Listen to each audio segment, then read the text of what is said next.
Good morning. Welcome to all the classes of TT Government High Secondary School, Shiverdam.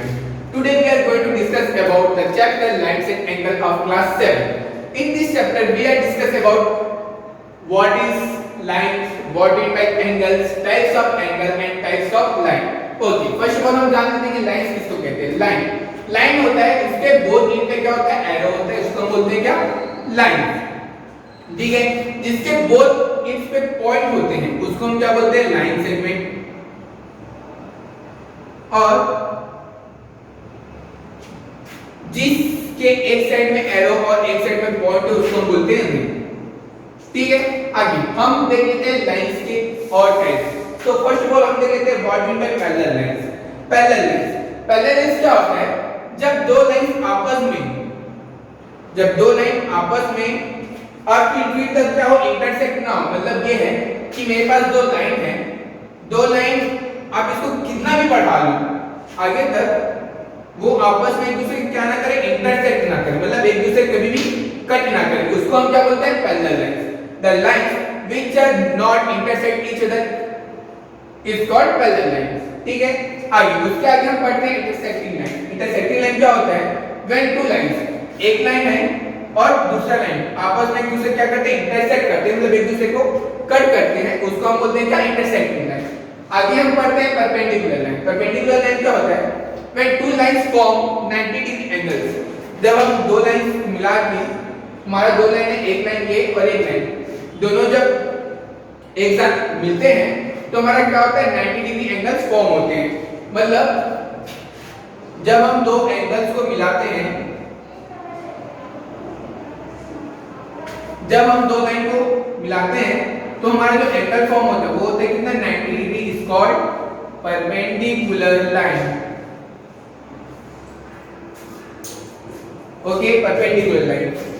अब यहाँ पे हम एक और पढ़ लेते हैं ट्रांसवर्सल लाइन. ट्रांसवर्सल लाइन क्या होता है, ठीक है, जब दो या दो से ज्यादा पैरेलल लाइन को क्या करता है, एक लाइन इंटरसेक्ट करता है. ये हमारा लाइन इंटरसेक्ट कर रहा है, इसको हम क्या बोलेंगे, ट्रांसवर्सल लाइन. ओके, तो हमको डिफरेंस पता चला कि पैरेलल लाइन से क्या होता है, कभी भी एक दूसरे को इंटरसेक्ट नहीं करते हैं. इंटरसेक्टिंग लाइन एक दूसरे को इंटरसेक्ट करते हैं.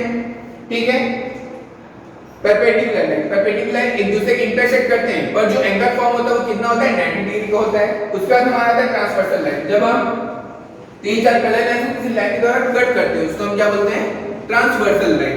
ओके, अब हम आगे पढ़ लेते हैं एंगल्स. एंगल्स कैसे फॉर्म होते हैं, किसको हम एंगल कहते हैं. ठीक है, तो पहले हम आते हैं एंगल्स के ऊपर. तो एंगल कैसे फॉर्म होते हैं उसको देख लेते हैं. जब दो line, when two line intersect, जब दो लाइन एक दूसरे को इंटरसेक्ट करते हैं तो जो हमारे में इमेज फॉर्म होता है उसको हम बोलते हैं एंगल्स. ठीक है, तो हमारा एक लाइन और दो लाइन दोनों के इंटरसेक्ट करने से जो हमारा इमेज फॉर्म हुआ उसको हम बोलते हैं एंगल. ओके, ये हमारा हो गया एंगल. इसके बाद हमने एंगल्स क्लास में पढ़ा था according to value. According to value हमने कितने टाइप के एंगल पढ़े थे. एक हमने पढ़ा था एक्यूट एंगल, हमने क्या पढ़ा था, राइट एंगल, राइट एंगल और ऑब्टूस एंगल. अगर इसका वैल्यू आपको याद है तो कमेंट सेक्शन में जरूर कीजिएगा. इसके अलावा भी और भी एंगल होते हैं, जैसे कि हमारा क्या होता है, जीरो एंगल होता है. जीरो एंगल के बाद क्या होता है, स्ट्रेट एंगल. ये एंगल है वो वैल्यू के अकॉर्डिंग है. इसका हमारा आता है रिफ्लेक्स एंगल. रिफ्लेक्स एंगल होता है हमारा एक, और एक हमारा होता है कंप्लीट एंगल. ओके, ये टाइप्स ऑफ एंगल जिसको हमने पहले पढ़ चुका है. ये एंगल होते हैं वो अकॉर्डिंग टू वैल्यू होते हैं. अब हमारे जो और भी एंगल हैं इसका वैल्यू आप लोग कमेंट सेक्शन में बताइए कि कितना होता है. इसके बाद जो हमारे एंगल्स होते हैं उसके बारे में और पढ़ लेते हैं. हमारा फर्स्ट आता है क्या, कॉम्प्लीमेंट्री एंगल. तो ये बहुत इंपॉर्टेंट है कॉम्प्लीमेंट्री एंगल. तो कॉम्प्लीमेंट्री एंगल क्या होता है, complementary angle sum of two angle measure us 90 degree is called complementary angle। मतलब क्या बोला गया है कि दो एंगल है, उन दोनों का सम कितना हो, उन दोनों को ऐड करने पे हमारा जो वैल्यू है वो 90 डिग्री होगा, तो उसको हम बोलेंगे क्या, कॉम्प्लीमेंट्री एंगल। तो जैसे कि मेरे पास एक एंगल है जिसका वैल्यू मेरे पास दिया कितना 30, और मेरे को पूछ दिया जाता है कि सेकंड एंगल का वैल्यू क्या होगा इफ दे आर कॉम्प्लीमेंट। अगर बोल दिया जाता है कि दो एंगल है, पहले एंगल का वैल्यू क्या है 30 है, तो आप दूसरे एंगल का वैल्यू बताओ अगर दोनों एंगल क्या हो, कॉम्प्लीमेंट हो।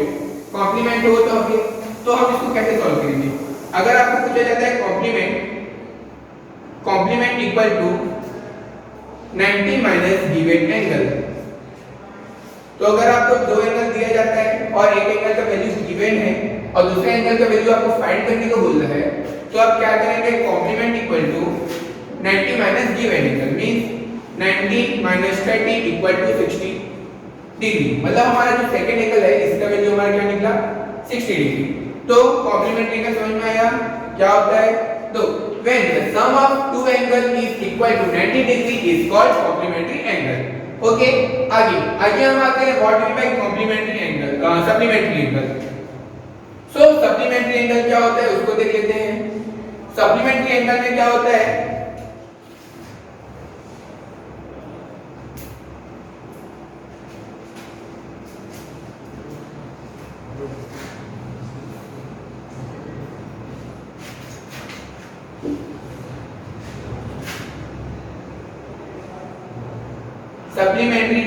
सप्लीमेंट्री एंगल क्या होता है, when the sum of two angle measures 180 degree. ठीक है, जब दो एंगल का सम कितना हो, 180 डिग्री हो, तो उसको हम क्या बोलेंगे, सप्लीमेंट्री एंगल। सपोज एक मेरा एंगल है जिसका वैल्यू है आपका 60 डिग्री और आपका एक एंगल है जिसका वैल्यू मेरे को फाइंड करने को बोला है। ठीक है, एक एंगल जिसका वैल्यू आपको कितना गिवन है 60 डिग्री, सेकंड एंगल का वैल्यू आपको फाइंड करने के लिए बोला गया है। इसमें हम क्या करेंगे, और ये कंडीशन ये गिवन है कि बोथ एंगल आर सप्लीमेंट बोला है, तो आप कैसे फाइंड करेंगे, सप्लीमेंट इक्वल टू 180, क्योंकि हमको पता है कि सप्लीमेंट्री में दोनों एंगल का सम कितना होता है 180, तो 180 minus given angle. So 180 minus 60 degree अपना गिवन है पहले एंगल का value, so 180 minus 60 degree equal to 120 degree.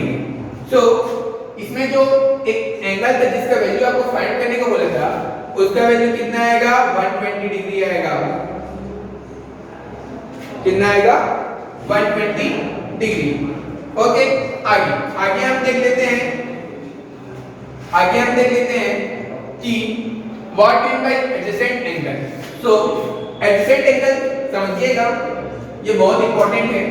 सो क्या होता है, जब हम दो एंगल्स को आपस में ज्वाइन करें, सपोज करो मेरे पास एक एंगल है ये, मेरे पास एक एंगल है ये और ये।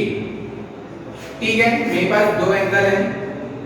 ठीक है, जब मैं इनको आपस में क्या करूं, ज्वाइन करूं, जब मैं इन दोनों एंगल को क्या करूं, आपस में ज्वाइन करूं, तो मेरा कुछ ये इमेज फॉर्म होगा। देखिए मेरे पास एक एंगल है ये और मेरे पास एक और एंगल है ये। जब मैं इनको आपस में ज्वाइन किया, सो मेरे को क्या दिखा, ये एक एंगल है, ये एक एंगल है, ये इसका वर्टिसेस, ये इसका वर्टिसेस, ये आपका क्या है, दो आर्म है। जब मैंने इसको आपस में ज्वाइन किया, तो मेरा देखने से क्या पता चला कि इनका जो वो था वर्टिसेस कॉमन हो गया। मतलब मेरे को क्या पता चला, जब मैंने इन दोनों एंगल को ज्वाइन किया तो मेरे को ये मिला। अब इसका वर्टिसेस ये था, इसका वर्टिसेस ये था। जब मैंने ज्वाइन किया तो दोनों का वर्टिसेस क्या हो गया, कॉमन हो गया, वर्टिसेस कॉमन हो गया, और दोनों का एक आर्म था वो भी कॉमन हो गया। मतलब इनका जो आर्म था वो भी क्या, साइड था, वो भी कॉमन हो गया। ठीक है, और मेरे को क्या पता चला कि जो दोनों के अदर साइड थे वो एक दूसरे क्या थे, अपोजिट साइड से इसके कॉमन साइड की, कॉमन आर्म के अदर साइड में थी। ठीक है, तो जब हमको पता चले कि उनका वर्टिसेस क्या हो, सेम हो, एक साइड क्या हो, कॉमन हो, तो उसको हम क्या बोलेंगे, adjacent angle, adjacent angle. Okay, आगे हम पढ़ते हैं what is linear pair angle. Linear pair angle में क्या होता है, पहला लीनियर पेयर एंगल क्या होता है उसको देख लेते हैं। लीनियर पेयर एंगल में क्या होता है कि हमारा जो सम ऑफ एंगल होता है वो कितना होता है, सम ऑफ एंगल होता है वो क्या होता है 180 डिग्री होता है। तो लीनियर पेयर एंगल इसमें हमारा क्या होता है, sum of angle equal to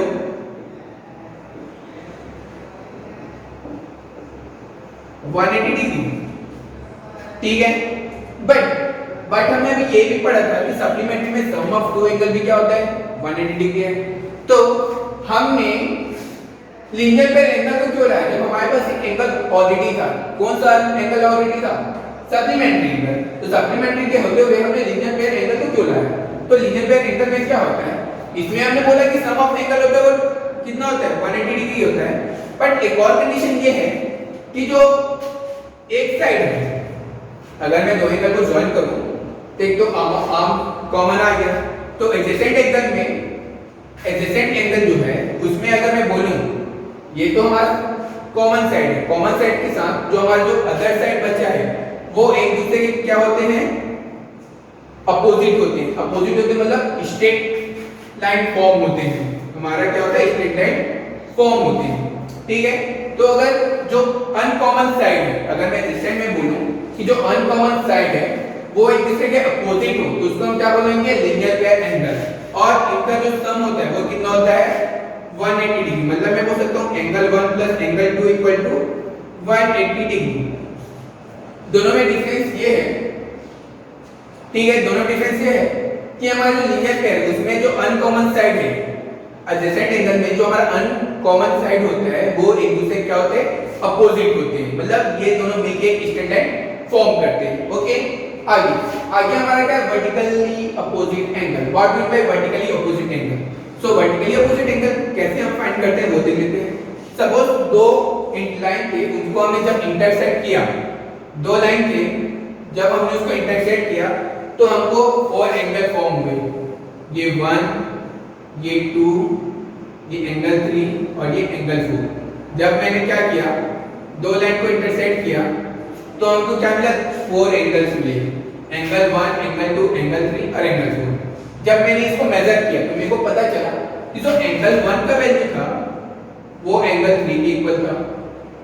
ठीक है, एंगल 1 का वैल्यू था वो एंगल 3 के वैल्यू के इक्वल था।